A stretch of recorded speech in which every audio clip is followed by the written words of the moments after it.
we'll start off with that. So, welcome to episode 12 of Korea Talk. We're joined once again by Anthony. Hi again. Before he can introduce himself again, we have Okay. groundbreaking. A bet has come, and it must be paid. So, Sam,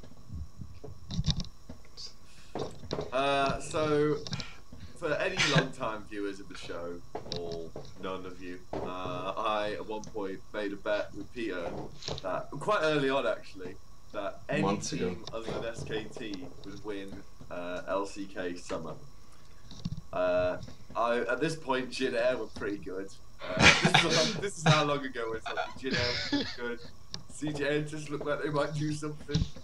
KT were. I don't think they had Peekaboo yet. They didn't have Peekaboo yet. They didn't have Peekaboo I yet. thought Fixer was alright. And Najin, still believed in the potential of Najin. And we all thought that the Crew Tigers might get their shit together and might start playing on that team that they played like about 6 weeks at one point. So, some might call me an idiot for taking that bet. I still think it was a sound tactical bet. you had 9 teams. I had 1 team, but Yeah, so some might say the odds were 9-1. I would say those people are idiots, but still, I thought it was only 50-50. But anyway, obviously we all watched the final where SKT crushed KT 3-0 in the most anticlimactic final ever. All the casters were saying, "This is going to go to 5 games." SKT the finals is going to be a close game. KT had done it before. They've come back before. This is KT versus SKT Telecom Wars. This is going to be the best Telecom Wars ever. And it wasn't, obviously. SKT just fucking wrecked everything. And I think that fucking Arrow and Sunday briefly forgot what game they were playing. So that was basically what happened. So as a result of me losing this bet, I have to say to Peter Kanude, wow. that you are the king, you are my king, and I am merely a peasant who questions your infinite of esports. Bow, minion, bow. No. I'll accept That your one for the show, I will refer to Peter as King Peter. Yes. But at least until After the Worlds, yeah. We'll just do that. King Peter. I hope that suffices as a Yes, message. that does. Thank you. Sometimes I might call you just King because I'm a lazy fuck. That's also good. Or Sire, or Your Majesty. It's all fine. Let's not get ahead of it. Okay. The Lord himself. Oh, I also, by the way, have another one of these Lord bets with Ryan Tag, who is he's really high up at Golf 10, that big time publication, about the result of the NME versus Coast series, where the winner has to call the other one Emperor for a bit. I was actually good at that one. I picked NME because Young Buck's their coach and Young Buck's my boy. So we'll see what happens with that one. You have a bad issue. No, I don't know about that one with Young Buck. But yeah, so that's another bet for another time. as long as Young Buck's not playing, you should be fine. Another famous bet that I once made was I once bet Soldra, who was briefly the team coach of Gravity and now just mouths off on Twitter all the time. Love you, man. That Najee White Shield would beat OMG at the Season 4 World Championships. And I was made to look like a right old idiot with that one. So generally these Lord bets haven't gone well. So really holding out. Really holding out for it. Oh my god. I will make a bet with anyone who wants to about the gauntlet, but we'll get to that later. Let's start this show. Okay, so we can start with just a quick wrap up. I mean, you pretty much summarized the games. It was really disappointing. So we can start off with game 1, which actually the only game that lasts more than 30 minutes really was game 3. But game 1, I think game 1 was the closest one out of all. Even though like game 3 was the longest, game 1, like they actually won the laning phase pretty hard.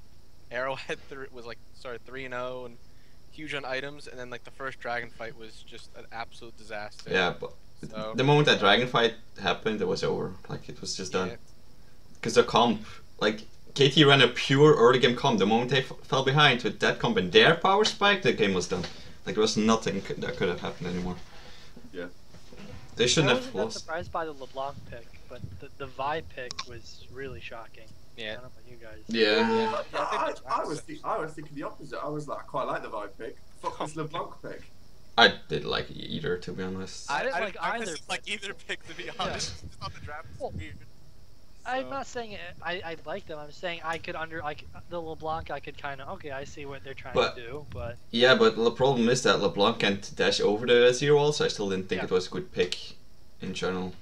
oh, I'm not saying it's good. It was just I mean, yeah, but there are better. If you want to go I as, would- as an assassin way to shut down a zero, you should have picked something else. But LeBlanc, there are better like Zed you could pick who do a better job to try and shut down a zero than going LeBlanc. It was weird. It was very weird. Yeah, like I don't like so like I mean just looking at the bans like KT banned Vayne, Evelyn, and Callista, and then left open Azir. Like really? I think the main victory was that Bang actually got KT to ban Vayne 3 games in a row.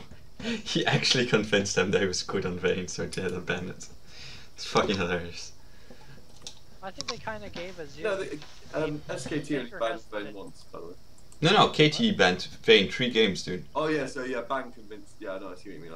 I get those two shitters mixed up because of those shit. Carry on. I don't think they were that afraid of Faker's Azir. I mean, if you look at his past history, he was good on it, but he wasn't like, holy crap, mind-blowingly great on it.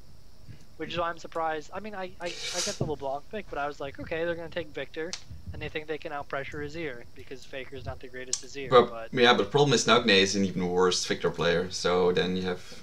Yeah. See, if you have the skill, like... Faker's god on Victor, but pretty mediocre too. Like it's okay on Azir, but then you have Nagne is pretty solid on Azir, but actually pretty shit on Victor. So like, SKT wins that in just pure weight. And Yeah. You would rather them pick like a slightly subpar champion than like Victor, who's basically god throughout this patch. And, like, yeah, but and even taking Gragas too. Like I thought it was really weird. But yeah, those picks. the jungler pick could have definitely been different. Score has many good stuff, but for Nagne, I yeah. thought Rex had a huge priority and was like nowhere this entire series. No, because like Bengi just got Elise every game, and then KT tried to constantly do something weird in the jungle, and it never worked out. It's not for SKT. Like the disappointing thing about this series, just as like CLG versus CSM, is that KT did not realize what was going wrong, and they had never time to adapt. They constantly did the same thing in Big Ben, and eventually just they lost. Like after, it's pretty much the same what happened to CLG TSM. TSM just lost after game 1 because they couldn't respond to the picks that CLG was bringing, and they never had to adapt. SKT never had to adapt in Big Ben phase pretty much, and then in the last game KT had to ban the Azir because it was going to be the same thing as game 1 again. But yeah, then SKT started going full status mode on them and just picked whatever they wanted and went to Riven again and just prioritized the Elise like they've done the whole series. It was a very one-sided series just because KT didn't seem to know what they wanted to do. They didn't adapt. I felt like half the problem was because that series they had with Coup Tigers was so close. Like pretty much their entire playbook got exposed in that series. But like SKT were like they were completely blind. Like KT were like completely blind. Their research was so poor on SKT. It's so hard. We haven't seen the team play for almost a month. Yeah, exactly. There was a new patch as well. They haven't played fully, like actually invested in it. As SKT has, for like even the last couple of weeks in the regular season, they didn't play at their top. They didn't want to reveal anything. They didn't have to. They were locked in first place, guaranteed already. So yeah, that's why I think the gauntlet way for playoffs is way too punishing for the team that's not first, because you have to grind yourself up while the first place team can just keep everything locked down, all the strategies, and they can just watch while the contender comes to try and beat them. I mean, you think about like what last split, where CJ Enters took SKT to a full 5 games. Like, now maybe if they didn't have to play that set against Jin Air, I know they 3-0'd them, but like it was really close. That series was. Now, granted, GT Tigers really shit the bed and like really didn't bother like even doing anything in that series. So, but no, I think you're right. Like I don't think that gauntlet style playoff system actually lends you to It's- a good good Yeah. finals. You know what I mean? A final or the tournament in general, there's so little upset potential because the top there's team so- gets there's- every advantage. And there's so few matches as well. Like it's over. Like it's like we got like what 3 best of 5s and it was done. That's my biggest issue with how the playoff format being a gauntlet is that how many regular season games did we watch? How many of them were fucking slogs with Spenu, IM, and Anarchy playing against each other? And then going into, we get one best of 3, a best of 5 that's pretty competitive, and that's about it. I think that issue stems from the abolishment of the sister teams. So we kind of, when we lost the sister teams, we kind of had to push up some of the challenger talent. And when we got near the end of the barrel, we got like Spenu and and like Anarchy that weren't really that good. That probably shouldn't really be in champions. But we have like IM has now with the amount of they have 15 total players combined them all in rosters. So they literally have 3 teams, and Najin has 2 complete teams now if you take all the retirees and the bench rookies too. So it's just like those teams would be more interesting to watch in actual play. Even think of like the incomplete rosters, like if you could fill in even some of these gaps, like For Easy CJ. Tom. Yeah, and CJ too has Helper and Trick and all those guys. Yeah. Max. SKT still has Scout, Tom, Scout, Maze. Tom, Easy. yeah. The and Hoon. they're- Yeah, the Hoon is just sitting. Hoon is probably one of the best mid laners in the world, and he's sitting on the bench. It's actually criminal. Hey, he's top 10. He's not that great. Like, let's be honest. That still makes Top it 10, not top 10 is one of the best. Come on, mate. I mean, top 10 sitting on the bench is also kind of an issue to me. Yeah, I find it. I think what you should say, he is the best mid laner that is currently on a bench. Okay, I think That's pretty I think that's pretty accurate, definitely probably. acceptable. Yeah, I'll take him over Tank. Tank is But on the bench. Yeah, he's not that good, mate. Yeah, but Tank's not like. Tank's like number 3 in solo queue. What do you mean he's not that good? I mean, he's not that good as Izzyun. Like, Well, We're upset that I don't give that much credit to Izzyun, but Actually- I'll give him that for now. And actually, there's an argument there. I mean, Tank's results weren't the greatest, but he did play what he needed Najin to do, and that's exactly what fucking Easy Hoon is. Oh, I'm just gonna play back, and then It's true. one game out of like every 30, I'm just gonna go fucking balls crazy and just solo kill someone like 4 times in lane.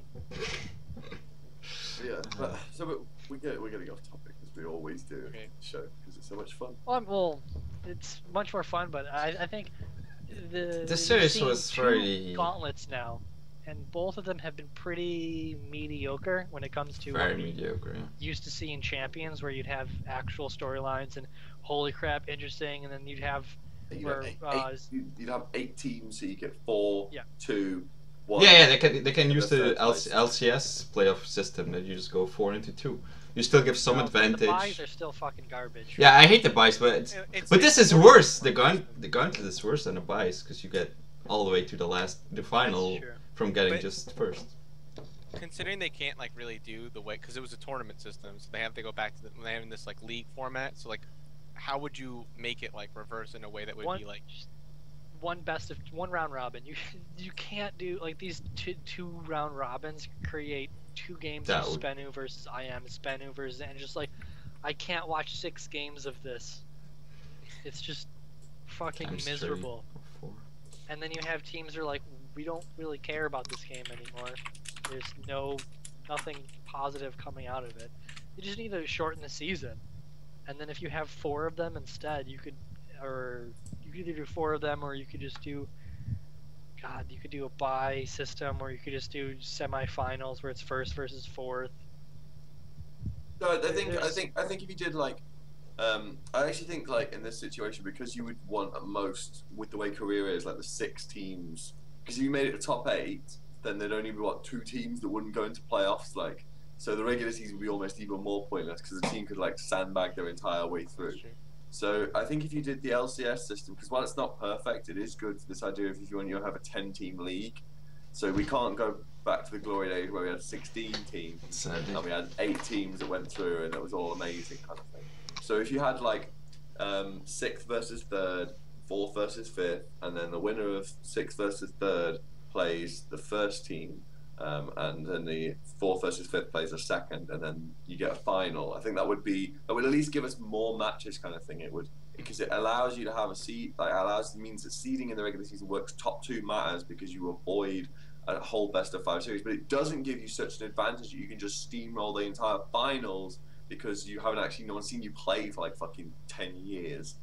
Yep. I still think the storyline going into this was fine. Like it was good that they had like a lot of old players there. Like they had Imp in the crowd. They had Ryu with the interview, and then on top of that too, like it is like still, these were probably still the 2 best teams in Korea. Like arguably, like going into it. I mean, obviously, second questionable, but like at least as far as like the end of the season and going into it was, I still thought it was a fine final. It was just as far as like storyline wise, it just obviously didn't turn out the way we wanted to. Like even if it was just a 3-1, it would have been so much more satisfying. Just the fact that it came up to be a 3-0 and how like embarrassing game 2 was, and then like Faker obviously with the pick on game 3 with the Riven and stuff, which we'll get into later, I'm assuming. But like if it wasn't for like that kind of like just like completely like shitting on them, I think it would have been a fine storyline to play out. It just like it was almost like the very end of the story just happened to be a little bit shitty, which kind of is upsetting.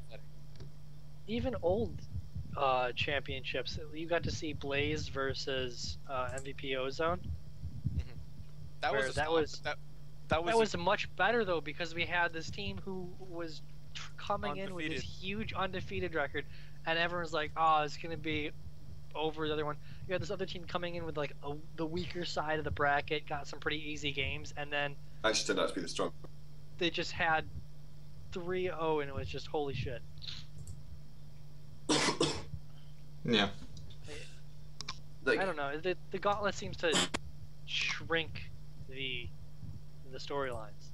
It obviously, makes it like a there's lot less, more like but packed. Yeah. It's just. I think it also is just it's also like you have to remember there's a lot of players that's gone. There's a lot of players that are gone, and we're kind of like still building up some players. Like we had the whole like Pickaboo going from SKT to KT thing, which was like cool and stuff. But like, I still don't think like even like with the whole like only 3 players in this whole final were in the 2013 final, right? It's just what Score, Faker, and Bengi, right, if I'm right. I think on that. Yeah, I think so. So it's just those 3. So it's like, even though like Arrow played really bad, it's not like. Oh wait, technically Someday. Technically, technically, was he sub, right? Yeah, he was a sub. He went out for the opening ceremony, so he was like there in spirit. Kind of like how Pickaboo was in the spring, like it's yeah, the same. there in spirit. Okay. In spirit. Okay, so yeah, it's difficult. I think that I think it's still like they did the best of what they had. It's just not that. I mean, I think if we even had 4 games, this would have been a completely different way to describe this. I still like the build up going into the series. Like I was still hyped to see the series.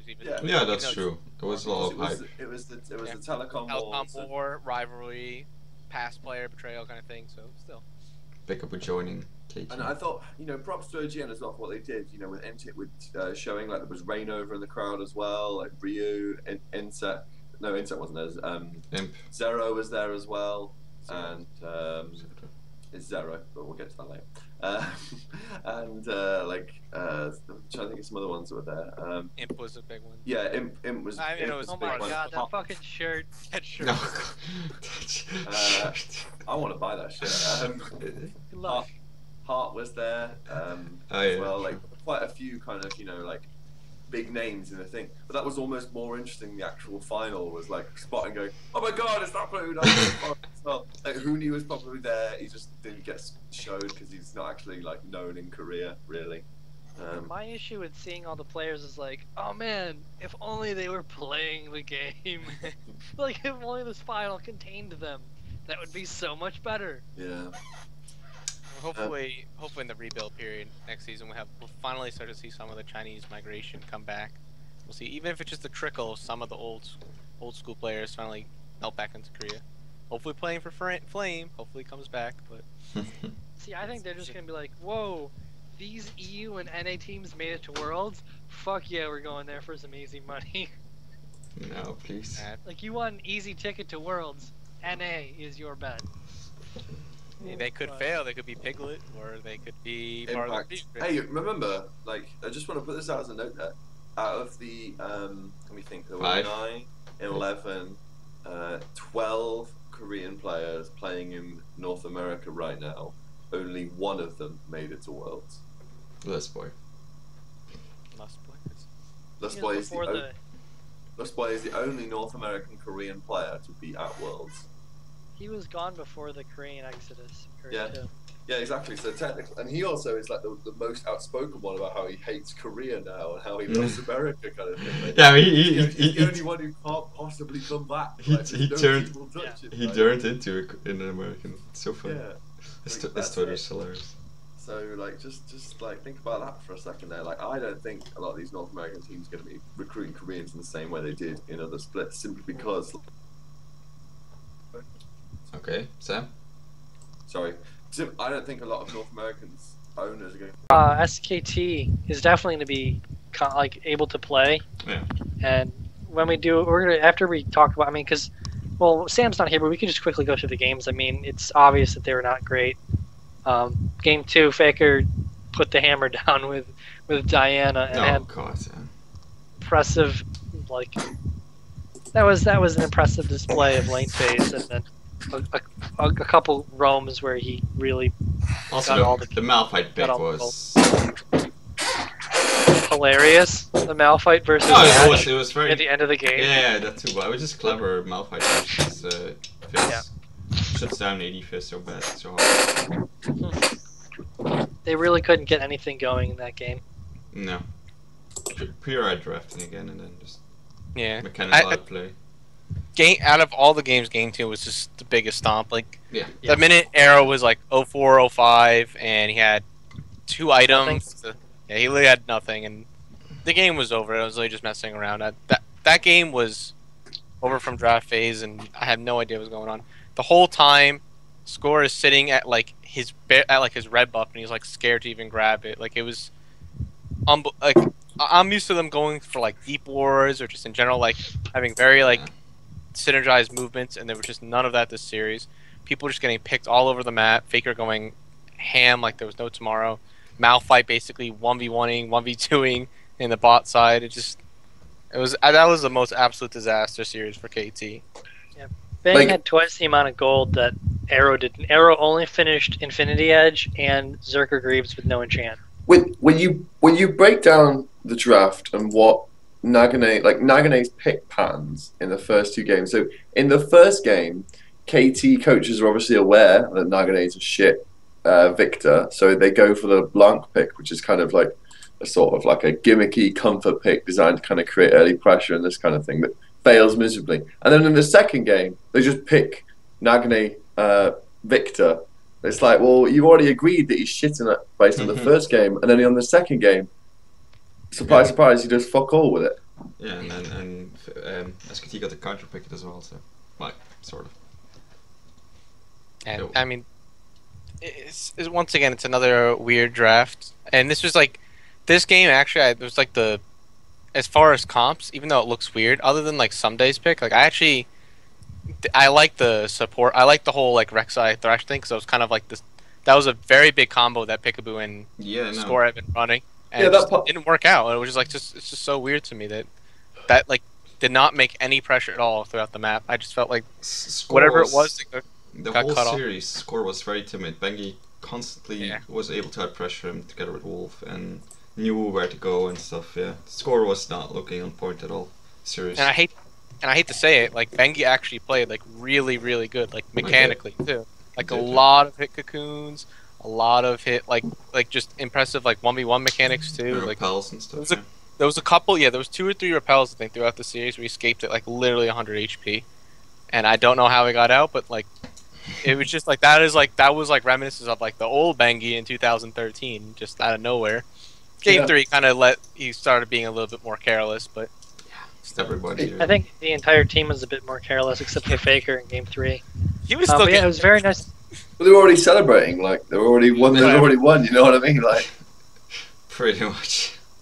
I say his play has been pretty good. I mean, and Bangi is exactly what SKT needs. I mean, Marin does a lot of dumb things we make fun of him for, but he can still carry. And even though Bang isn't the best AD carry, he also can still carry for them. Is that they just need someone to ward for them and not enable lanes, like enable lanes and stuff.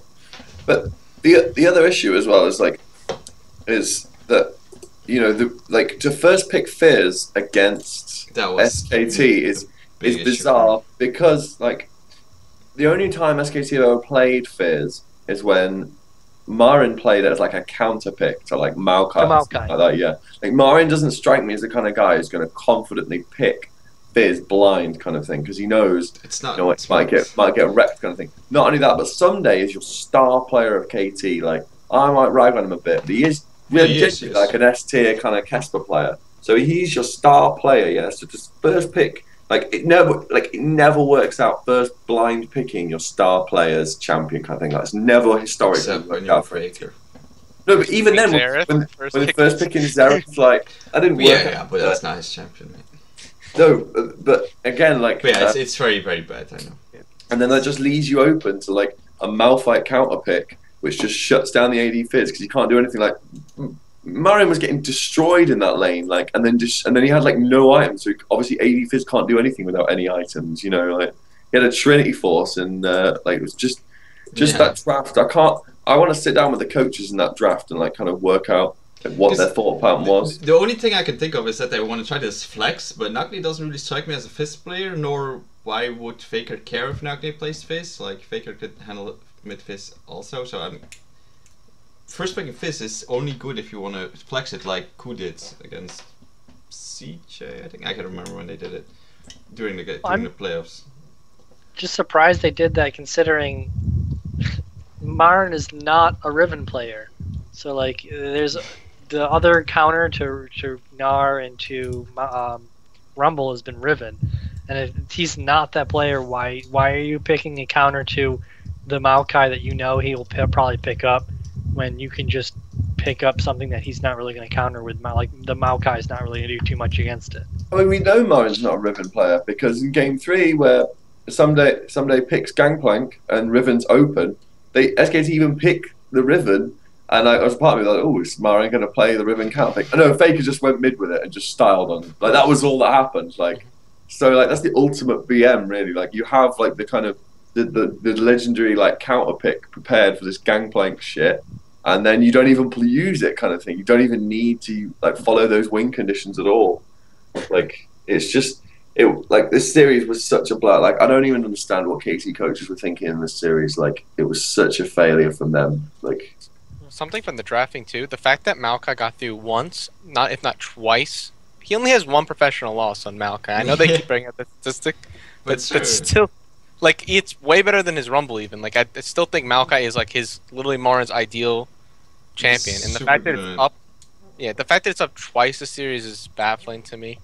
Well, if you look at the series, he played Maokai, Malphite, Maokai. He's playing the similar champion of, I just need to lock something down so that I can let Faker and Bang do the damage. If it's big and it starts with an M, someday Marin plays it. It's Marin Malphite, Marin Maokai, like... He loves that shit. So like MA is his champion.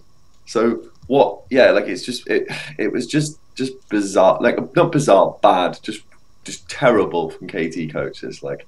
So, maybe this is something that was interesting. Vayne was banned all 3 times against Bang. We think that was justified? Or you think that's no? I've been talking about this for weeks. It's like Bang keeps playing it. Like he can't. When the SKT was pretty much locked for first place, they constantly wanted Bang to play Vayne, up until a point teams even started banning it against him, which was like, but he's not even good at it. They're just winning because they're a better team than all of you guys. Not only is like Vayne not a Bang champion, but it's also like it doesn't work with what SKT want to do with it, kind of thing. Like. It's just like really like is Bang wrecking everyone in scrims with Vayne or something? Like, am I missing something? Yeah. Like, no. It's fucking. They picked Ashe in the first series. It's not like Bang was like only option this game was like carry with Kalista or Vayne. They put 2 bans on him the whole series. Kalista and Vayne were 100% permaban the entire series. The Kalista is 100% understandable. Yeah, the Kalista is fine. But the it's Vayne still like, is no.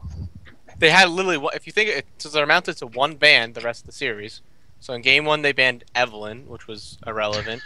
Game 2 also, they banned... the Evelynn bans. It's like they were prioritizing and picking weird stuff, and Bangy's like, they're like, well, I'm just gonna pick Elise because she's like super strong on this match. Like, yeah, thanks for that, guys. Like, oh, you ban out a weaker jungler so I can pick a stronger one. Brilliant. That sounds. If you're gonna ban out Evelyn, you better be banning out other junglers and not let them be first pick and go, oh wait, you didn't ban Elise. And Let they me didn't pick take it either. that. That's the worst because They took Vi in the first rotation. They even left them. Even if Elise was picked, the Gragas is still up too. It's not even like there was no power picks up on the board. So all the bans from KT were so confusing.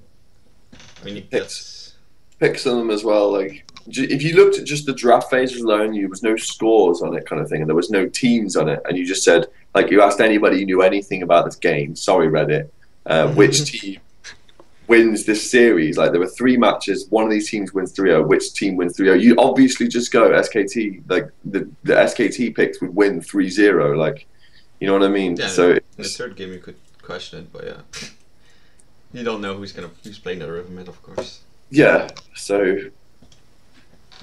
yeah, I want to make a point here as well. So in game 3, we saw Wolf play Kennen. And according to the SKT coaches, they thought that Wolf was the best player in this series. I don't think Wolf played that well in this series. Yeah, I was going to bring that up. I don't know if we want to talk about that now or after, but holy shit, that was awful. Did they say that? No. I don't think he was that bad this series, but he wasn't a bad series, but he wasn't the best player on the field. Peekaboo was objectively a better support. He was just working with absolute dog shit all around him. Everything was falling apart around him, kind of thing.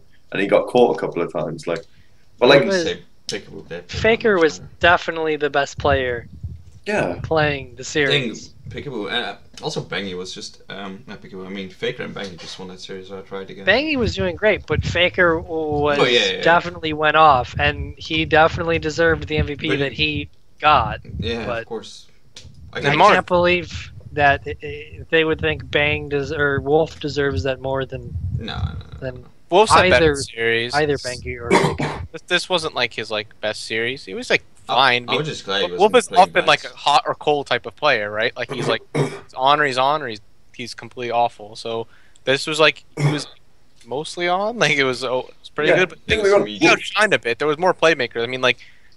I mean, I think game 2, Marin was. I still think Marin was absolutely god in that series. I don't know what happened, but 4-man Malphite, also the Flame Horizon over Fizz and stuff. It was just that was an outstanding series from that game for Marin. And then plus you got Maokai both games.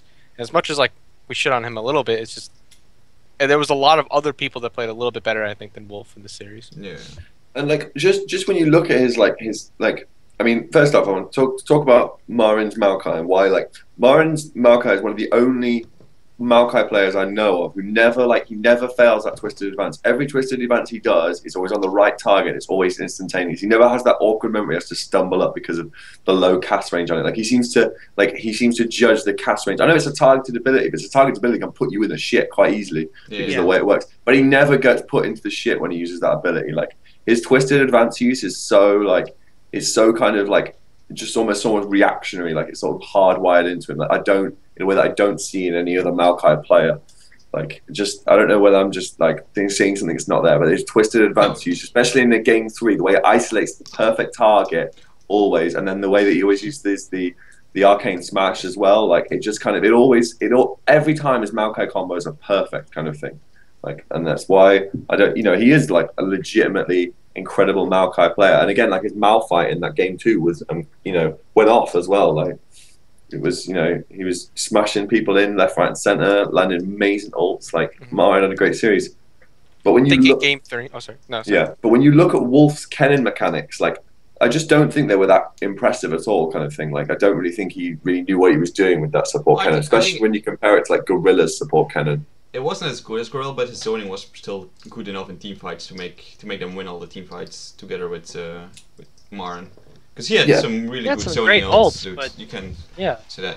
It was definitely not Gorilla, because Gorilla also gets out of the team fights alive, which Wolf was not always that good at doing, but whatever, if he dies for the team, it's still worth it for them. He had some great ults, but still, I would still, even if he didn't put Faker aside, I would put Bengi above Wolf for what he did in all the Marin games. As well. And setting up those fights so that Wolf could get the ults. Yeah, of course. I mean, you look at what each player did in this series. Marin like won his lane, went off, but he got comfort champions when he did it, kind of thing. Bang didn't go off in the same way, but he had 2 bans targeted him every game. Now, granted, he shit on Vayne, but you know what? At least he was absorbing a Vayne. At least he was absorbing a ban from KT. Faker went off and fucking bodied everything in sight. Bengi went off and bodied everything in sight. Also. Like Wolf had what, like a good series. Like, you know, when your team wins 3-0, it's chances are nearly every player has a good series. Like, you don't win that 3-0 that one-sided without being, you know, having at least every player playing, you know, like somewhat well. But it, like everything was set up for him to play completely well. You know what I mean? I feel like Wolf's the fucking looper of this new SKT lineup in the sense that he's a player that can't possibly fail. Yeah, I in a still- bit, I- in a way. I think he has like a game here and there that are like okay, but he Oh, just has yeah. so many like Looper at that too. really bad games that like are iffy. Like I think it's mostly the combination with him and Bang. Like I actually don't think like him alone is like the sole issue. It's like him and Bang together sometimes just don't work. Like sometimes like their 2v2 is just so weak. Like in a good example would even be like in some of the Najin games, or even there was I believe there was one in the CJ game where they lost. Like they got absolutely destroyed in the bot lane. Like it's just like stuff like that. It's just like so it's random and it's rare, but like that actually will force enough pressure that SKT could possibly lose. And like even more some of those games that they ended up winning in the late game, they will get crushed in the laning phase. And I think it's that duo dynamic even more than just an individual level.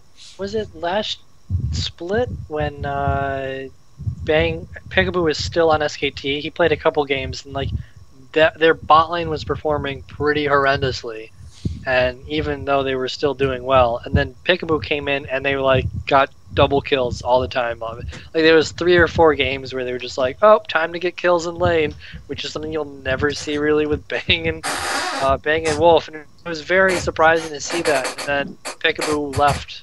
Like Peekaboo went back out and Wolf came back in. It was like, oh, they're playing a bit more aggressively, but they're still not really moving to get kills. They're just kind of posturing and Yeah. sitting there.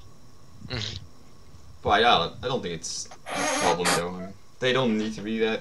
They just have to wait for Bengi to make the real assessment. And Bengi always gets left alone just so they can farm up. Like they never want to play around the bot lane that much. And I like that they do that because that's Yeah, what came Well, they over know before. they know they're better carries.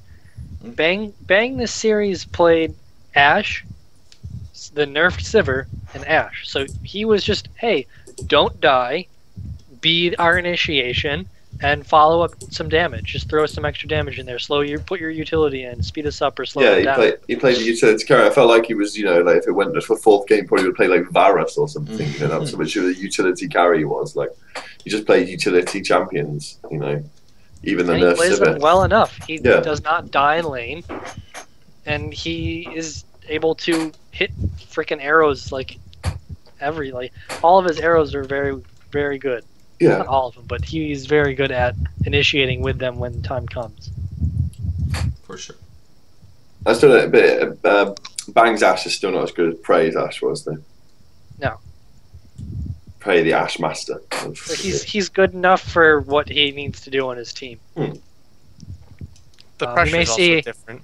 Like the also the Yeah. amount of pressure that mid lane has over. Yeah. In SKT over is still cool. But the only reason I focus on this Wolf thing though is because of what the SKT coaches said Yes. Hear that. when they said, "Well, like Wolf was the best player in this series," and I'm like, he wasn't. He wasn't even like the top 3 player in this series. Like, you know, he was the player who had a good series. You know, but that was it. Like he didn't. Like maybe he got over some nerve issues or something like that. That's not a reason to like fucking celebrate a player. Like, you know. Maybe just want to give him some confidence for Worlds or something. I don't know. So at least he didn't get the actual MVP. You can still like give the guy a pat in the back and be like, "Great job," and move on from there. You don't need to be like, "Man, you're the greatest. You deserved MVP of this series," and everyone's like, what?" Who knows? I think that's a bit much pandering, but we can move on. Anything else to say about the series, or? I mean, it was pretty. It was so. Pretty the obvious. only thing. My only point is that still I think that game is why it looks like a 3-0 stomp. I still think this was like game 1. I do still think we saw them SKT bleed a bit, even though they did lose. I still think that they just didn't have the XP, which is stage fright or whatever. Like I said, the whole like score not really displaying their usual fashion. But I really think if Score and Pickaboo took off a bit in that mid game before that like horrendous dragon fight, we would have seen like a really they just concede that fight maybe, or just a little bit different vision. We might have seen a completely different series, but unfortunately that wasn't the case. And game 2 was a shit show, and game 3 was style points. So Yeah. Holy shit. Yeah, that was actually pretty impressive to see Faker's Azir and some of his zoning and his ult. A couple of his ults early in the game were definitely really helpful when it came to securing them the team fights. But, yeah, kind of after that first game, you could like as soon as the second game began, and a few minutes in, you're like, wow, yeah, this is not going to be a great series. This is done. I was watching the VODs and I got the impression it was going to be like a one-sided stomp, just from like little whispers I got on Twitter and stuff like that. But like, because I didn't watch the series live because I was at work. But yeah, like as soon as that first game was over, I was like, yeah, the series is done. Like, there's no, this is a 3-0 blowout kind of thing. Like, it's a shame I didn't get to watch it live for that, but whatever. I actually was starting to fall asleep near the end of game 3. It was already like 7 or 8 o'clock in the morning, and I was like, I can't believe. And they just kept like they would not close the game. They just kept doing like more style points or whatever. And then when they finally got to it, I was like, all right, it's about time. So, there was a couple even though the series looks like a total blowout, there was still a couple like very weird, like Faker just randomly dies a couple times in the series. Even though it ended like 7-3 or something like that, he still randomly kept dying for no reason. But it didn't really matter at that point. I mean, I think it was just honestly, like everyone said, just looking for style. So it was not the greatest end of the series, but whatever. They just, I still think their team fighting was actually pretty impressive though, because it was a pretty hard comp to engage on, and Martin flanked very nicely and then just got to kill everything with good zoning from walls. So. Because yeah, everybody says they're super bad at team fighting, but I thought that game 3 was actually quite surprisingly good for them, even when they were not actually that far ahead in gold. Okay, so should we move on to the gauntlet next? Yeah, the gauntlet. Yeah, sure. Let's do that first. So apparently, it looks like the gauntlet again. Najin may get fucked by the best of 3. And you know it's gonna be blind pick in game 3. No, it's not going to happen this time. No, It better not. I mean, unless Janair has some turn something the fuck around. This should be a quick 2-0. I want to see 2 rumbles. That's what I want. That's the thing I want to see. What I want to know is, why is this first match a best of 3? Like, why is this possibly a best of 3? There's, for at least for the players, it had a logical explanation because there's new formats. But this is the same format as they use every year for the gauntlet. What's up with that? Like, why the fuck is it the best of 3 now? Is it also a wildcard game? Because it doesn't say here that it says it's just round 1 according to Sportspedia, but in the past, I mean, in this, like you say, in the new one, it was a wild card. So that was their explanation why it was like a best of 3 over a best of 5. But they still did blind pick even in the 3rd game. If anything, they will do that again, guaranteed. So. But like, I mean, I'm just looking at the season 3. So season 3 and season 4, the first round of the gauntlet was best of 5. Now the tiebreaker. Now that in season 4, the tiebreaker, second place tiebreaker was best of 5, and in 2013, the 4th place decider between KTB and CJ Entus Frost, that was best of 3. So I just don't. But that was the 4th place decider that decided just the seeding. So whether KT had to play like in round 1 or round 2. So I don't understand why in this year again, like, was the reaction from Korean fans actually quite good to this idea of a wildcard match as it being best of 3? Like, I can't think it would have been, like who wants to see less games? I want to see more games. Like, I'm already starved of enough of Korean playoffs. Like, this is effectively like a lower bracket of the of OGN summer. So why make this a best of? It's just bizarre. I don't get it. It makes no sense why they would change it. Yeah. I mean, I don't believe it'll make a difference on the result based on Jin Air right now, and no, you're lucky it's Jin Air. Well, the difference being is we haven't seen Jin Air for pretty much as long as we haven't seen SKT. That's true, but I don't think Jin Air didn't end I up. don't. Yeah. But Jin Air ended like at the lowest low under Samsung, dude. So like, I'm not even sure. I mean, I rated them underneath Samsung until last week about Jin. And I don't think Jin Air have the kind of right now have the tactical ability to like pull out some kind of best like blind pick cheese. Like I don't think that's not a team that's ever done particularly well in a blind pick. They can get Trace on one of those champions. That's all they need, you know. I've been through this. All Trace can say is Rumble and Maokai at this point in his career. He goes Rumble, Maokai. Exactly. Rumble. Communicates with those two words. So. Yeah, I mean, I don't see them adjusting either. I just think it's hilarious that there's another chance that Najin could once again get fucked by a best of 3, even though Ku definitely was the better team. Yeah. Still, like, holy shit. Are you kidding me? It's going to be another. This is also equally probably the best chance Najin has. I mean, let's assume Jin Air is literally still the same level they were when they finished under Samsung. It's not gonna be much better. Yeah, so I still think Najin probably gonna overtake that series, and it's just one best of 5 against CJ, and then they're right there again at the same spot they were last year, and they could potentially win it. They could potentially go to Worlds again. It's really, really possible that Najin make a miracle run just like C9 did. So if they just copy what Ku did, like different, so. They could easily beat CJ. It's just don't let Coco have what he wants and ban Shen. I think with this gauntlet, there are really 2 results. There are Najin runs the entire thing like they've historically shown themselves capable of doing and wins it all. Or we get to the finals and KT win it. I think that's most likely. I think this is probably most likely. I still stick with my statement. Najin plays tank or they lose. If they play Gung, or no, okay, they could make it with Gung, but if they play around Gung, they're fucked again. Like, yeah. If they just literally ignore Gung and play around OQ and Duke, they can win, even against KT, I believe. I want some like post-apocalyptic style gauntlet where when you beat a team in the gauntlet, you get to take one of their players. So like when Najin beat Jin Air, they take GBM, and then when they beat CJ, they take Coco.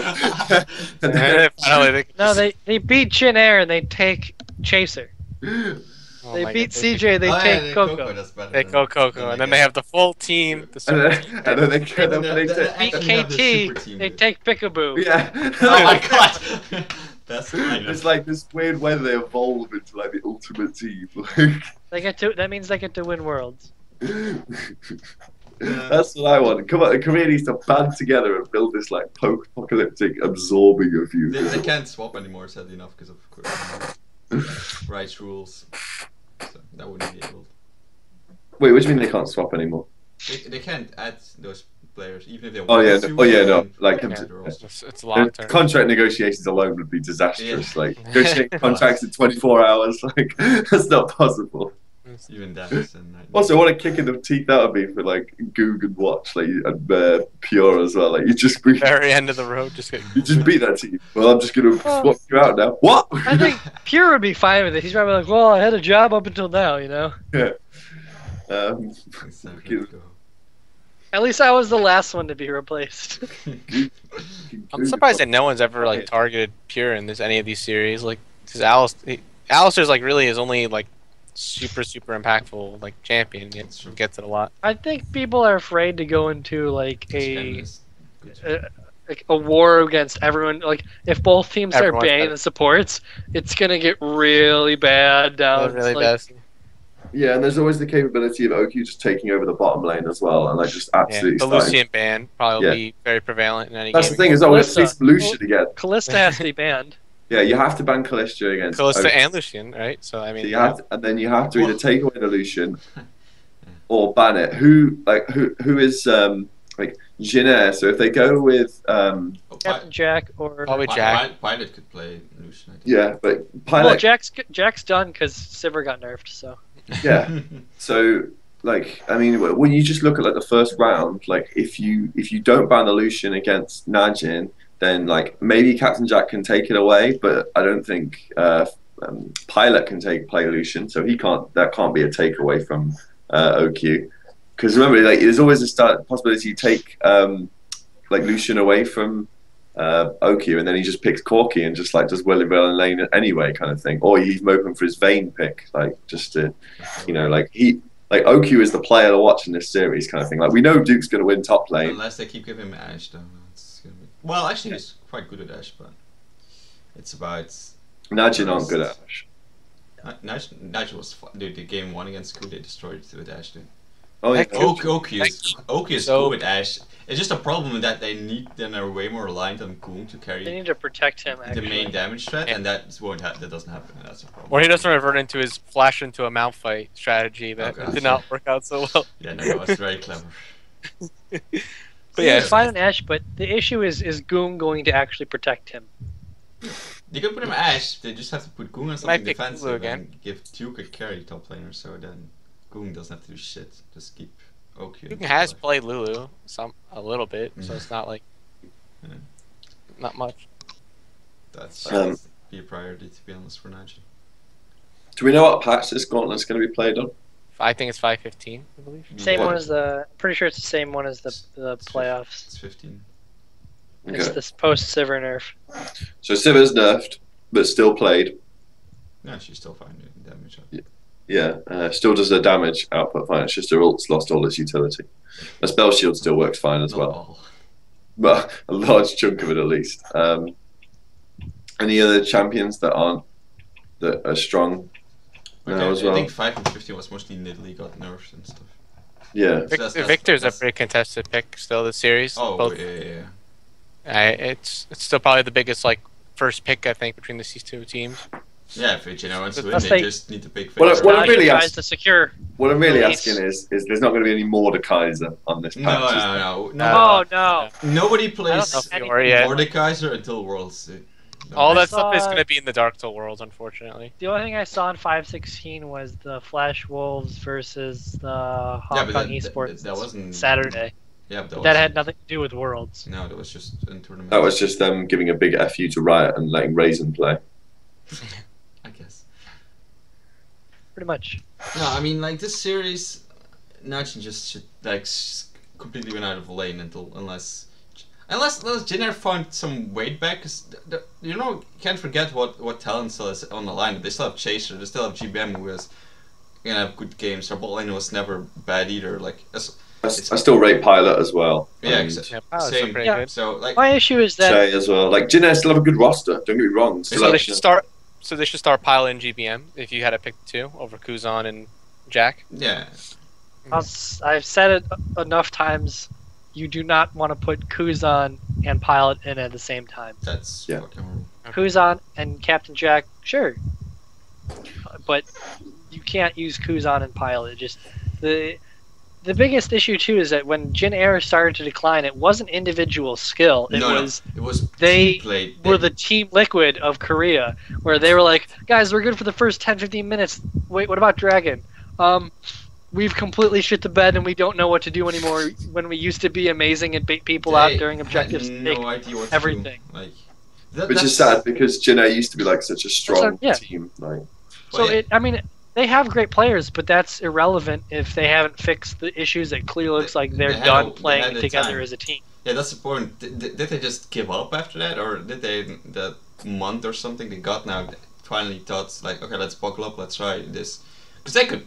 Hey, I wouldn't be surprised if Jinner is probably not strong enough for KT, but Jinner can also upset definitely because it's only the best of 3 format again, which Najin doesn't.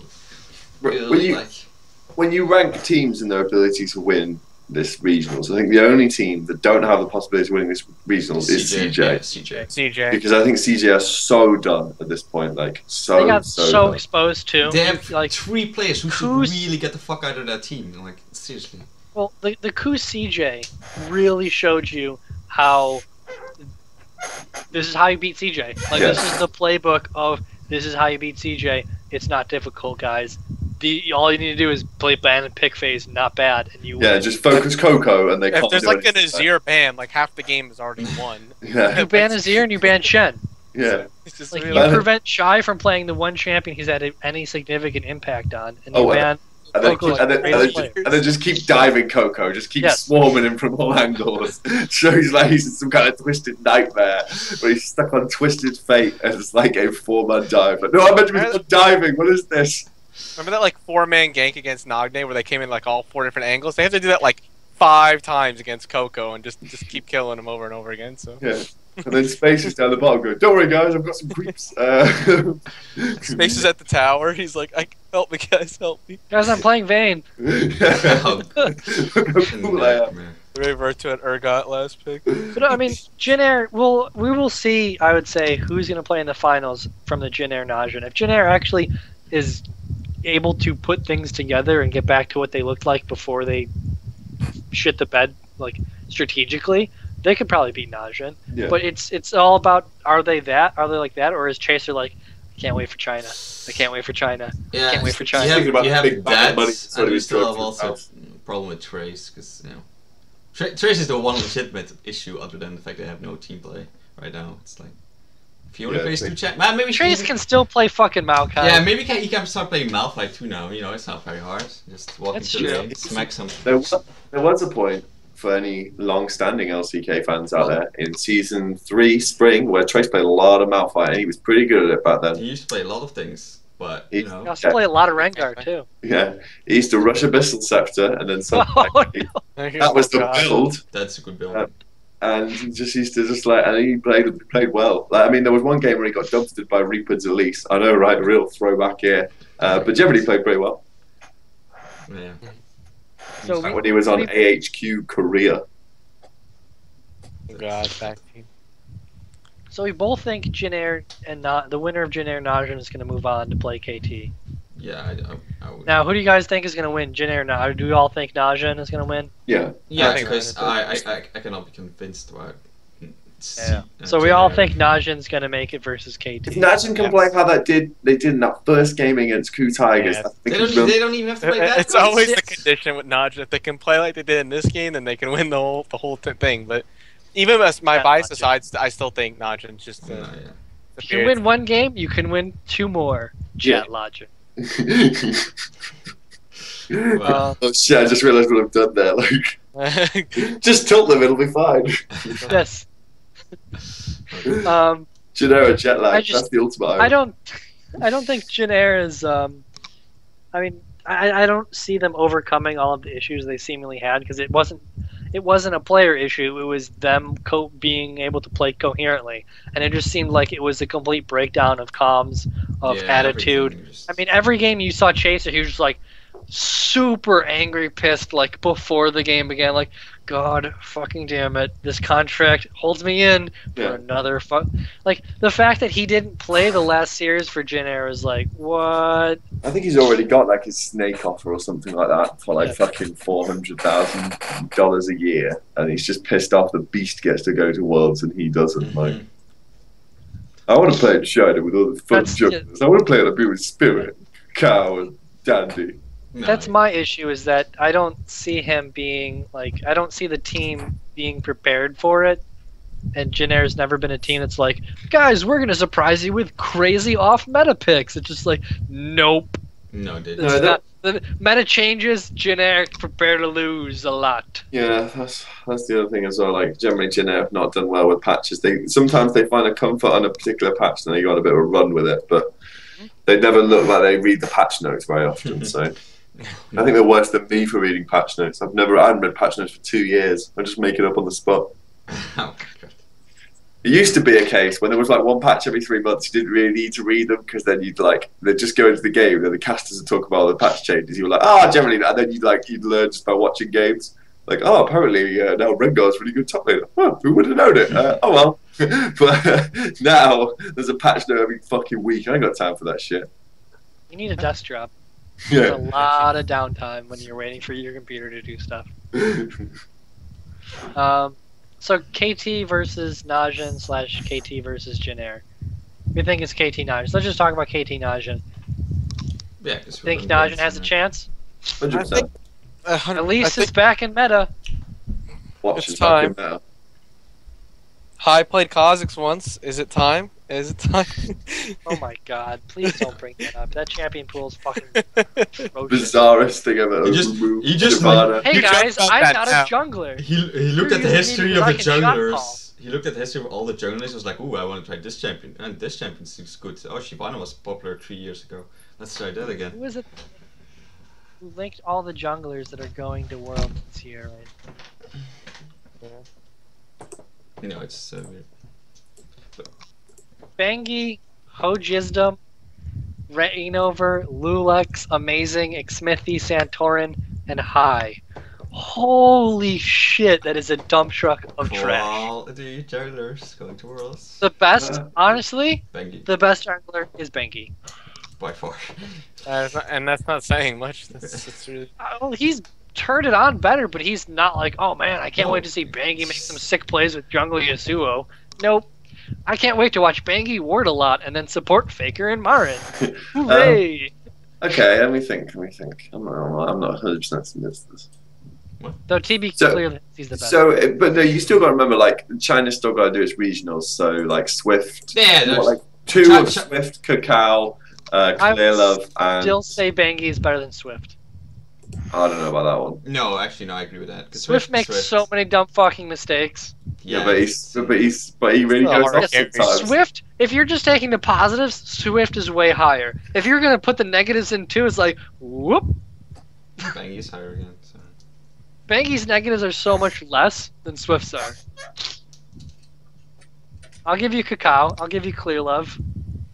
You can have. Well, actually, I'm not sure about Clearlove, but I never liked Clearlove, so Clearlove's just won a lot for me. I think Clearlove's like the cyanide of fucking China. Like he's just won a lot because he's surrounded by some of the I best think players. this season he kind of got into full form, but Yeah, but it seems I don't know. like He has lately it was a when bit they worse. do win, he does play like his performance is usually pivotal for them winning. But that's neither here nor there.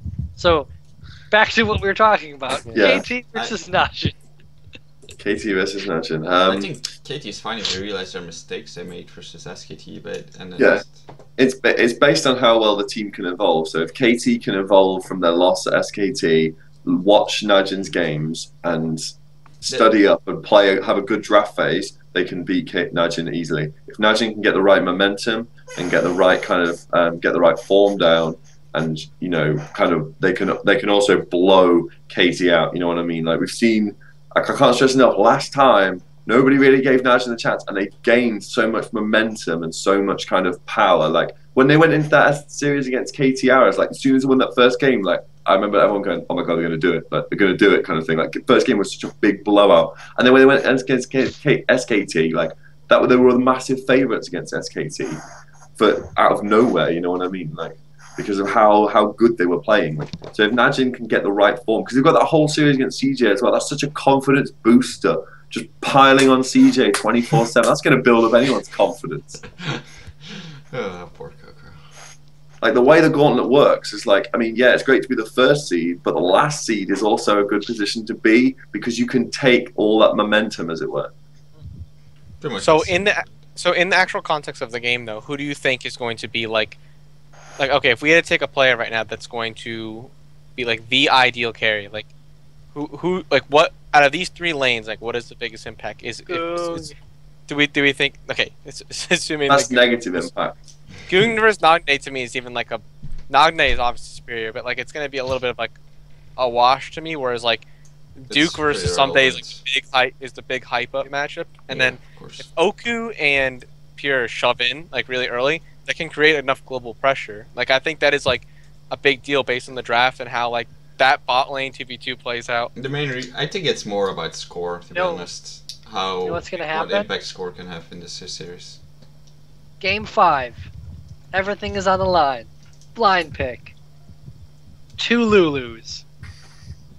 Okay, stop with your Lulus, man. Go ahead with your point though, Peter. No, you got to remember, Duke's a laning top laner, and Someday is a team fighting top laner. So if Duke can get enough of an advantage in the laning phase, because Someday's not great in lane, let's be honest. Like I think and so like if Duke can like get some good solo kills off or get some good pressure on and stuff like that, or do what Marin did to Duke, which is fully what Marin did to Someday rather, which he's fully capable of doing. You know, he's a good Maokai player himself. He's probably good on Malphite. Malphite's not hard for to play. And I guarantee he's gone away in practice. They're like, fucking spare that wanker. We're practice these champions. He's really good on Riven. Like, you know what I mean? Like, Duke's the kind of player who, you know, he can shut, like, Duke is capable of shutting down KT's main carry. At which point, OQ, like, could just, like, OQ is the player to watch for Najin, because if OQ can get in the right kind of state of mind and not do OQ-like stuff and play how we all know he can play, and play like the future Korean AD carries that we all think he is, then he can definitely just win this entire, you know, this is OQ's moment, if you ask me. This is his moment to show that he's the best AD carry in Korea and a top 3 AD carry in the world. Is this gauntlet? Okay. It's the way they have to play it. Like, it's on one side you have KT, who can have some surprise picks already that they never got to reveal because they were blocked against SKT.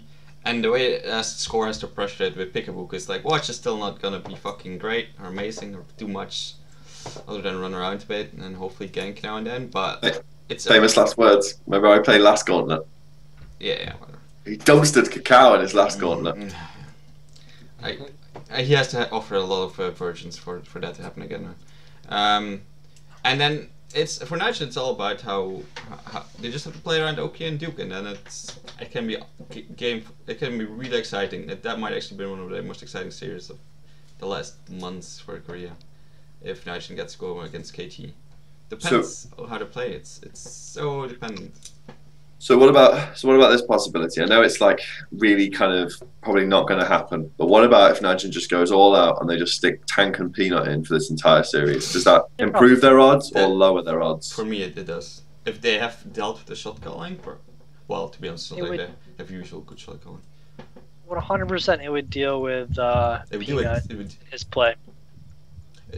I wouldn't actually put Peanut in because it's more a risk in my opinion than a benefit, because Peanut can go a bit too off sometimes. It could help them. It could get that in like a cow type wins where they just Peanut like solo carries the game. But I think in general it's safer if you just keep watch and just put Tank, because Tank will cover up the flaws that is killing them right now. It's just Goon like being unable to do anything in team fighting or being able to carry late game. What I would like to see is if they swapped in Tank permanently for the entire series and then keep swapping in Watch and Peanut based on how the game is going. So start Peanut off in this series, and then the second they drop a game, switch Watch in. That's how I would do it. Yeah, that would. Yeah, it sounds good, but yeah, very unlikely indeed. It would be interesting. I don't think there's gonna be any substitutions. If anything, I think the only substitution would be Peanut, but I still think that's even for them they wouldn't do that. I don't think Tank's playing. I think Tank's more likely to play than Peanut personally. If they look at their own games, yes, but I mean, there's no way that Goon can't have gotten flack for the last couple, because the last matches he played against SKT and he played against Ku Tigers, and both of them he was the principal reason, you know, why they weren't able to have an impact, especially against SKT. Korean coaches think that Wolf was the best MVP of the series, so you know, I think the coaches have a bit of a delusional side of who is actually doing what in games sometimes. And then more put in, even though like I might be way too biased towards OQ, but I actually didn't think he played at all bad against Ku, except that Tower Dive and Malphite, which was not very clever. Other than that, I think OQ was like the best player of that entire series for Najin. But people give him more flag than anybody else, I think, just because he has to carry. But if his team doesn't set him up to carry, it's pretty fucking hard. And even then, he still plays very well, in my opinion. It's because his upside is so high, you know what I mean? Like his promise and his ability is so high that when he doesn't play at that level, he just gets him so much flack. You know what I mean? Like he can play have a bang like game and he'll get shit for it. Bang can have a bang like game and he gets praised for it. That's what I mean. Like, you know, if OQ played like how Arrow did, like, you know, Najin would be a shit. Yeah. That's true. Also, one is playing with the best player in the world, and one is playing with one of the worst mid laners in Korea. So he wishes he was in China. He'll be there soon. He'll be there soon enough. Goon wishes he was in China on an LSPL team, far away from me as possible. I think that geographically doesn't make much difference in Korea. Far away from my viewing screen as possible, anyway. Okay. The only time I ever put LSPL on is to watch Dade. So, KT Najin, what do you think for the score line then? I think it's. I know it's really hard to pick, but It's the best of 5, so I'm going 3-2 then for KT. I think I would say- I think it'll end 3-1 in the. I think it'll end 3-1 in Nigel's favour, but then I don't think it'll go to a blind pick game. I think one team will win 3-1. So I would say 60-40 Nigel winning 3-1, but I'm gonna say that. So I would say KT wins 3-1 if I had to pick it today. Like, I may want to change that depending on the best of the round 1. Like, if I could see the round 1 and then change it depending on that. But at the moment, I would say KT 3-1.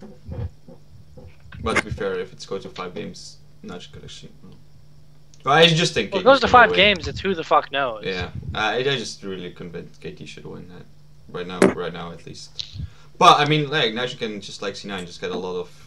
Maybe the problem is Naj has never figured out how to deal with their own fucking problems. You keep thinking they figure out what's wrong with their own team, and then they just do the opposite again. So yeah. I don't know if they're even gonna learn anything from playing against CJ and Jenner. It's just if they how they're gonna come in, because if they come in like against Ku, then this is going nowhere. KT's just gonna demolish them. What do you think, Anthony? Who's gonna win? I think it's probably KT 3-1. Even though I'm normally a Najin fan, but I just think that. I think it honestly depends on the jungling, and I think if it gets at all a little bit sloppy, I think it's just going to be absolute shit show, and I think Score and Peekaboo might just take over. Even if the laning phase goes bad, I just don't think they'll have enough to close it out. Like, I think they might get ahead in a couple of games, and if they lose, like if let's say they get ahead in early laning phase and they lose, I'm not going to say like the classic just tilt them, but I honestly think it will just cause like a downward kind of. They might just start losing like a lot of Barons and Dragons, kind of throw. Like, I think it might be a very like throwy game as far as Najin, even if they get ahead. But we don't know. Like, they could lock it out the same way that kind of SKT did. But my bet most likely is that it'll probably be more of a throw fest. Yeah, I don't think it will be that clean as SKT or SKT. Yeah. For Yeah, sure. So yeah, KT 3-1. Given that we've pretty much covered the gauntlet, at least at this point, I'm sure we'll give Twitter commentary as it's going on. So follow the Twitters; they're all there. All there. Follow the Twitters. But the other point of conversation is, how do we think that Ku Tigers and SKT, based on what we know so far, are going to do against the Western? Because you know all the Western teams are going to Worlds, and we know like all the. I mean, obviously we don't know the groups, so it's a bit premature. We don't know group stages. We don't know all the Chinese teams are attending. We don't know the final international wildcard team. That dark horse. That fucking. Yeah, It's gonna gonna be be pain. cheese. terrible train. It's gonna be pain. It's gonna be Watching- pain. I mean, first off, Watching like a bit of those games, holy shit, Pain outclassed Oh yeah. both of those teams. They're so much better. I mean, just first off, looking at it, like does any Western team match up at all well with SKT? No. Does any Western team have any kind of catch No. chance? And they won't even survive laning phases against SKT. The And hugest- Europe neither, because they all have early game, late game, like mid late game teams. I don't think that Fnatic MSI miracle is capable of happening again, because I think SKT are a lot better now than they were, Yeah, and I think also- Fnatic are better as well in the sense they're a more like multi-dimensional team. But I think the way they were able to take SKT to 5 games was SKT were trying to hide some strats for the final against EDG, and the other way is that because of this like really aggressive kind of all-in start, I think that just took SKT by surprise, because I don't think they were used to playing against a team that aggressive, who were like that sort of, like it was a point where Yellowstuff flashed to like queue a fucking golem in order to get level 2 over SKT, like. Like I think that was partly how they've done it. So I don't even think I think Fnatic are the only team that like could take a game off SKT, but I don't think they're capable of taking 2 games. Group, so that's pretty relevant. Yeah, right now. exactly. The only way they would do it is if they got like which, to be fair, it's not entirely unlikely they'll get a quarterfinals drawing against them. Fnatic comes second in their group. Their group SKT come is first. completely dependent. But SKT's getting out of groups. Totally dependent on their 100%. Like, there's But no way. remember, all of this all of this has to be said. Yeah, we have to that say it in the quotations. patch 5.18 is the patch they're playing on. So until it's seen, it's like, who the fuck knows? Yeah. Like, That's group big. stage is going to be the hardest thing to call unless it's like China, Korea, international wild card, and second place, like Well, I think group America, stages. the feel- NAU. Like, it's feel going to be a bit real hard tricky. to like pick which games are winning because who knows if a team adapts to the patch or doesn't. Let's say we lived in a hypothetical world where Worlds had played on this patch right now. How confident are with Ku Tiger's ability to get out of groups They and say would. get to semis? Oh, like depending Semis as long would as they depend. don't get But they will get out of groups guaranteed. I mean, 'Cause where they can't- where they won't where lose would we- anything with Chinese where- teams, so. where do we all rank like Ku Tigers? If you're just looking like the teams going right now, where's Ku Tigers' first ranking based on their their ability? Like, are they top 3? Are they top 5? Are they Fifth- 6. fifth- They're six- high enough that 6-7, 6-7. So. 6th, 7th would Wait. indicate not No, fifth, like, sixth, somewhere around that. Fifth, sixth. Mhm. They could still be. I still think they're behind KT. So including that, they have the 3 Chinese teams are. Well, I think they could depends on what Chinese teams they could. On this patch, they could probably beat some Chinese teams, but it's a bit hard for me to say right now. And they also have to have really good draft phase and stuff. So, but they I won't don't get out see of any groups. EU team beating them. I would see Ku I don't just think it's- completely tearing them apart mid game with Yeah, much their better rotations calling they're and called. just completely oh, we need a team fight now. Well, Ku's not going to give you it. yeah. They're just going to push you away and take the map somewhere else. I think they're at the moment with what we saw them play in the playoffs, they're way smarter and they will not get beaten by anyone Yeah, they embraced their own team. So. right now. Mhm. I don't think H2K has the talent on the team. I don't think Origin has the calling. I don't think Fnatic has the mid game understanding. TSM still Terrible. has 2 dead bodies in their team. I mean, Smurf versus Darius, that's so horrendously one-sided. You know what I mean? Like, CLG, Yeah, they always. and, then, CLG, and then you need to look at like Prey versus Wild Turtle as well. Like, it's just over. You know, at that point, like I said they had 2 dead bodies. what is TSM's win conditions in that situation? Like, Bjergsen goes off. Like, on dispatch. C9 just went in to Worlds and they look horrendous. No. And you have CLG who They could play against. Like, they beat TSM, They're but TSM CLG like, is oh dumber man, than Ku. That's a problem. They're too. that was like the worst. Like, that was so hard to watch that because it's like, yeah, CLG's winning, but they're doing so many things wrong and they're CLG letting versus Ku TSM would back in cost. stylistically be pretty cool, but they would probably still lose because they're a bit worse in their shot calling and stuff. yeah, and like the parts of the map where CLG are strong, Ku Tigers are stronger. Yeah, that's what I mean. Stylistically, it's Yeah. same, but Ku always has the edge overall. I don't see it. I don't see any of the non-Chinese Western teams really teams. putting up a fight. The only non-Chinese team I could see putting up a fight would be like AHQ. I think Fnatic better at AHQ though. So Yeah. Well, we won't really know till then. I just We think. really don't know. Well, I mean, we haven't seen AHU play since last month, so yeah, they haven't played. They qualified in what is that? Yeah, On this, July. on this They qualified patch, July, Yeah, it's a while ago. but I don't know. From watching them play the playoffs and a few of their games near the end, it was pretty freaking exciting. A big thing is too, we're gonna forget that this is gonna be on a completely different patch, and the meta could be That's so what he said, yeah, flopsided. yeah. Yeah, So so putting it like yeah. theoretical on this patch right now because Yeah. we can't. do we think, because I mean obviously no one can say SKT don't deserve to go to Worlds. No one can say the winner of this regionals doesn't deserve to go They to Worlds. won the whole year. Do we think that Ku Tigers actually deserves to go to Worlds Yes. based on how they had the year? Because I mean, yeah, they won in circuit, but they came second in circuit points overall, and they had a pretty Their playoff run was consistent good. year. Yeah, like that. I think their playoff run really kind of redeemed them and whatnot. But That's like, really, they The had- fact that they had to win both to make it is what really proved it to me. And the fact, well, they only yeah, had their to win their one, playoffs so- definitely was a lot better. yeah. Mm. because they had when Ku mixed SKT in the regular season, Monty was like, oh well, Ku's on a like best of 3, 7 wins in a row. It's like, yeah, but they played the bottom 3 teams. They played the bottom 4 teams and won them twice. Like that's not a very impressive best of 7 wins in a row. But they have shown significantly better results. So you don't think they're at all impressive in this series? Sorry. You don't think they'll be impressive at all at Worlds? I think so. Yeah. No, I think Ku actually can do some nice things at Worlds. I think if I was a member of the Ku Tigers, I think as somebody who enjoys watching Ku Tigers play, I think anything less than semi-finals from Ku Tigers, and they should go home severely disappointed. Unless the patch totally destroys them, because they have been slow at adapting to that sometimes, I think they're going to do fine. At the same time, they're quite an innovative team. Yeah, you know what I mean? Think about all the stuff. I mean, I've got a big article coming about just a Ku very Tigers. wild card. That's the point. The biggest issue with Ku though is their jungling.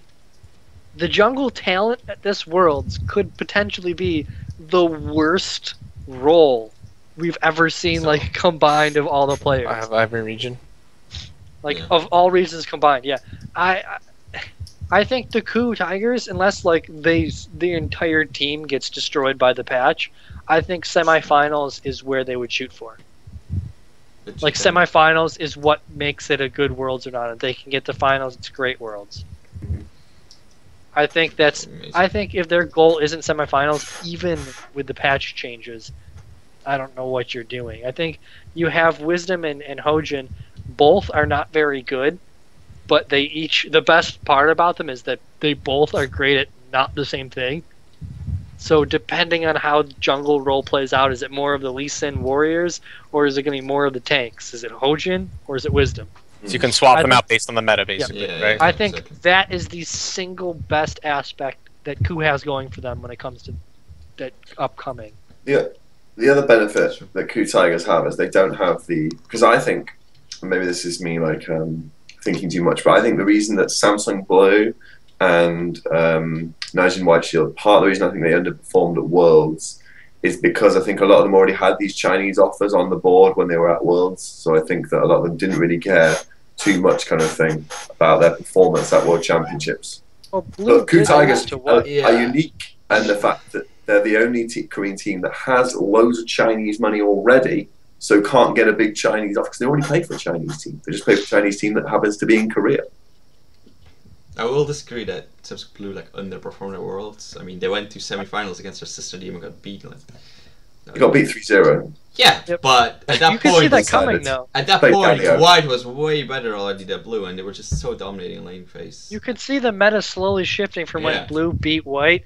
It slowly started shifting, and it got harder for them to beat them the second time. And you could see echoes of them like really not being able to win that again after their second time they met up in the semis. It was just like, wow, yeah, this could really have gone White's way with just a few more things different in the meta. We have to be real how often it got so close. I still would have rather seen versus White finals over. You mean you don't want to watch Uzi? Oh my god. Uzi I. Stop. I'm getting tilted. Tilted. Kobe asked him once, and basically all was said and done. That was that. So. I wonder if he was trolling. Well, he was just like, "Oh, this is my revenge."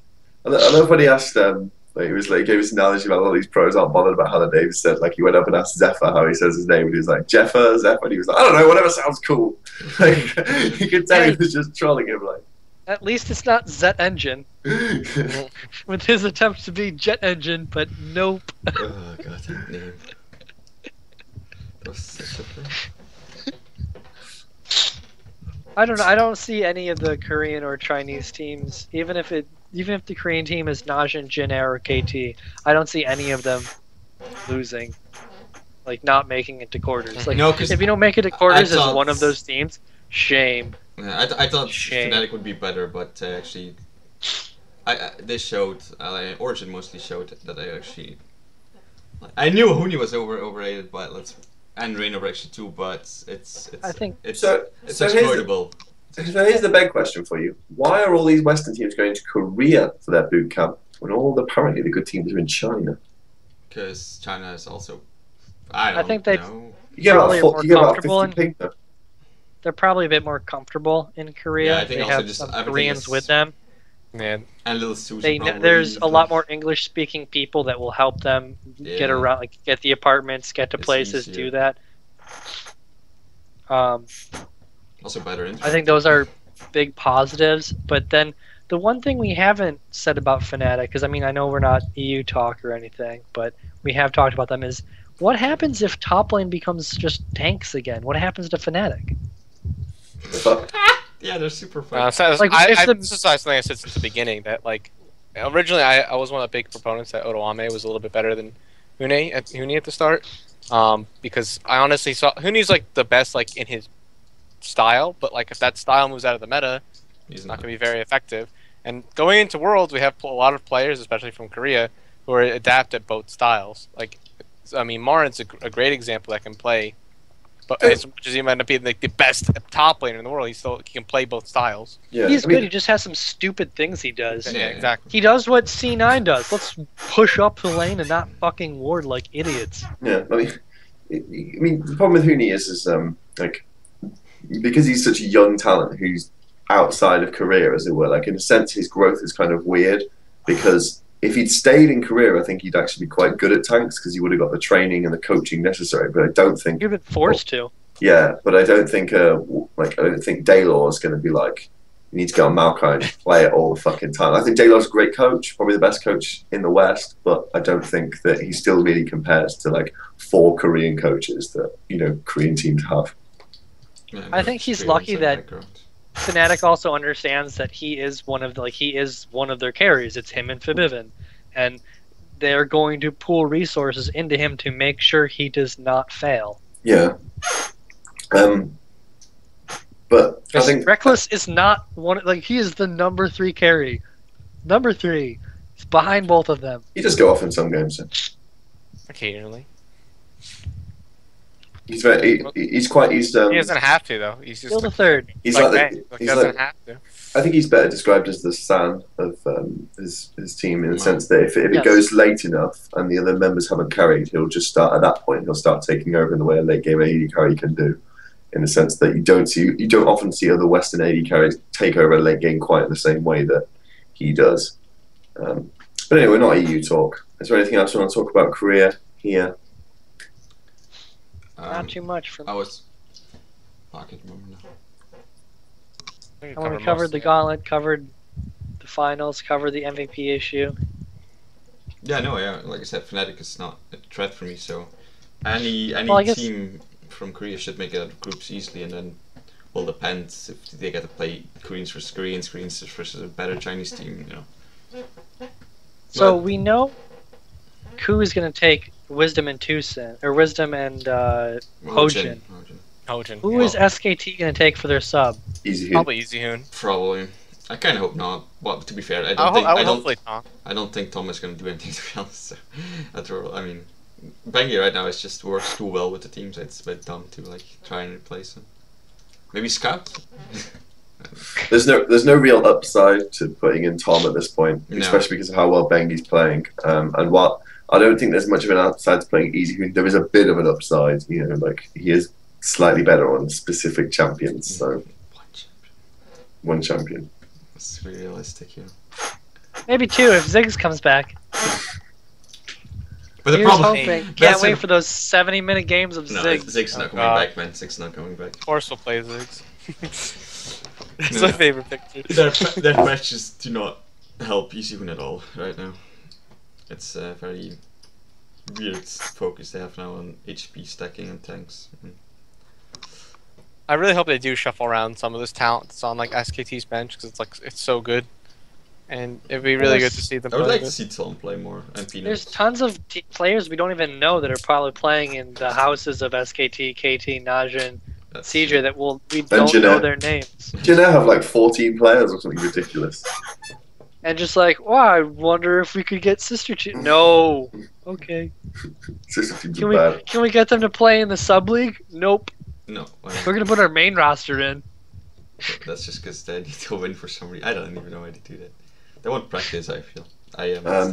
The other problem as well with the Korean scene is it's like quite unique to them, in the sense that normally like it wouldn't be a problem with this no sister team thing if they could do what other things where they put their sister team in the Challenger League and then when they get promoted they just make a new name for them and they just carry on. But because the name of them is their sponsor, can't just like make another division of KT like Well, it could just be KTB and KTA again. yeah, but I can't. We're two totally different teams, guys. Yeah, different owners, different companies, just both. We Yeah. could be the RT Colsters. Oh my god.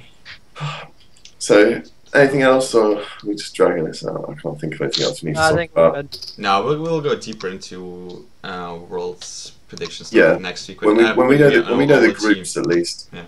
Yeah, well, we can do a wrap up of the gauntlet. Yeah.